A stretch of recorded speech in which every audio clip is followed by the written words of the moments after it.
Hey gorgeous souls, I hope you're having a great day. I wanted to jump into a live video. It has been a little while. I was away at the Whit Sundays last week with my family, which was a beautiful, beautiful time away, and really just wanted to share this particular piece because it is such a vital piece, particularly when it comes to burnout, because when we're burnt out, it's generally because we're in a position of feeling powerless in our life in some way, shape or form. It might be in a relationship, it may be perhaps with our job or in relationship to money or finances, or it could be something else that's actually showing up where we're feeling powerless or don't have an ability to be able to feel that we can actually change a situation. And so this is really, really important to remember.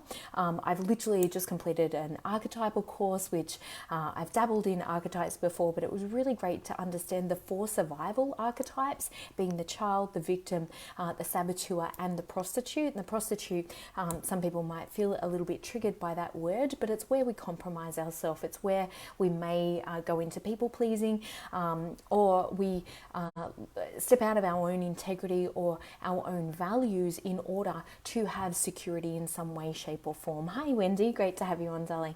So I want to speak into each of these individually, because these are the patterns of power that we end up giving away. And when I speak about patterns of power, it's connection to our own sense of power, our own sense of alignment, our life force energy, because often when we're blaming others or we're taking things personally, we're actually giving our power away in that moment. And you will feel this very viscerally in the body. You will feel it as anxiety in the chest. You may feel it as tension in the throat area if you're feeling really contracted or feeling you haven't got the ability to be able to speak up. And of course that can be a PTSD response. I know that was something I had to really do a lot of work on, but also that gut level drop, right? Like when our gut drops or the gut sings and we're kind of like, oh my gosh, that's when you know you've like literally given away your power in that moment. And it's really important to remember that nobody has the power to take your own power. If somebody's taking our power, it's because we've actually given it away through these particular patterns. So number 1, we take things personally.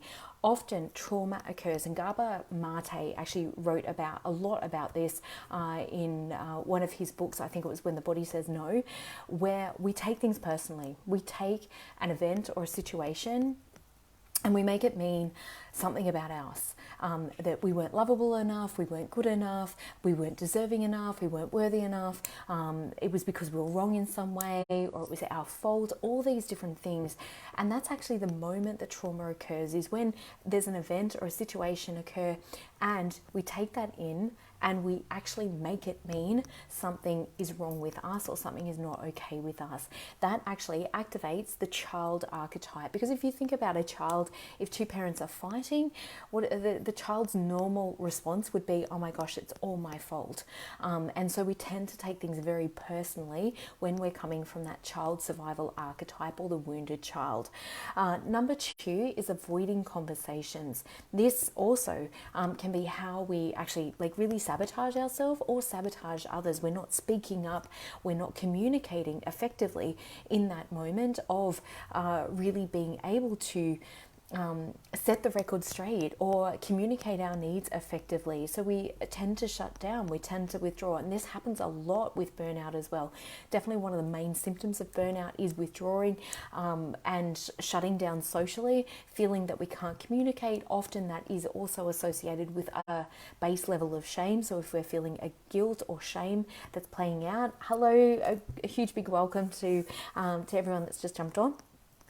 So these aspects, obviously avoiding conversations, means we're really setting others up for failure and setting ourselves up for failure as well, because if we're avoiding conversations, we're actually not clearly articulating either our boundaries or our needs, or we're not hearing what's going on for the other person as well.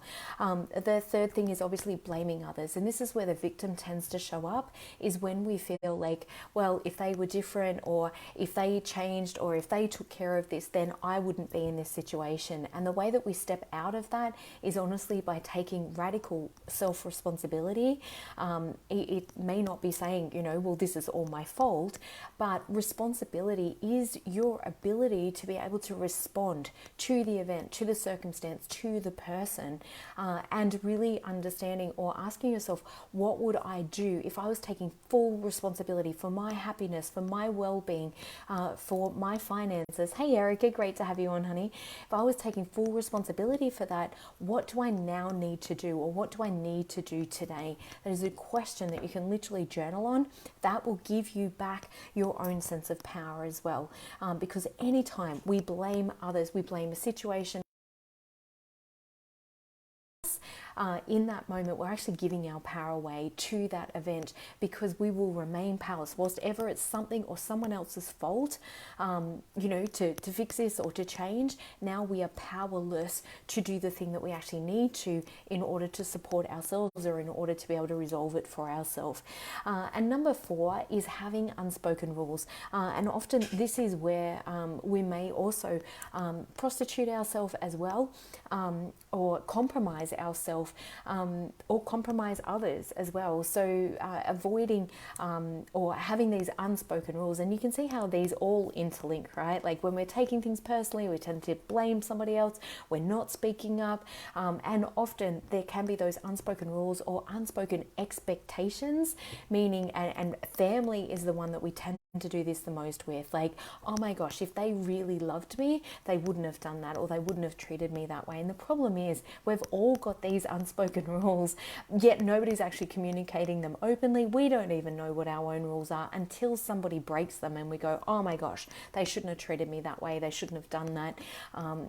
All these different things kind of play out, and it really does get in the way of having a great relationship. And particularly if we're then avoiding the conversation around that, it really can impact us in all these different ways as well. So by really getting clear, like, what are my actual rules, or what are my conditions, where am I placing expectations on others unconsciously, and you will notice this, like if you're being passive aggressive in any way, or somebody's being passive aggressive with you, it is because one of these unspoken rules has been broken. And so it's really important to clarify, hey, what's going on for you? What are you experiencing? Was there an expectation that I haven't met, that I didn't know about? Or communicating that with somebody else, hey, I'm feeling really upset here, I'm feeling resentment, or I'm feeling anger, because I didn't realize that I had this unspoken expectation, or this I haven't expressed this particular need, but now I realize I actually have a belief that if you really loved me, you would have done this thing. So that can definitely be a way where it kind of bridges that gap of understanding and creates much better relationships as well. So all of these are patterns of power and ways that you can really regain that sense of empowerment within your life and be able to create greater relationships as well. So have an amazing rest of your day. I truly hope that was helpful for you. And yes, enjoy your rest of your day. Bye for now.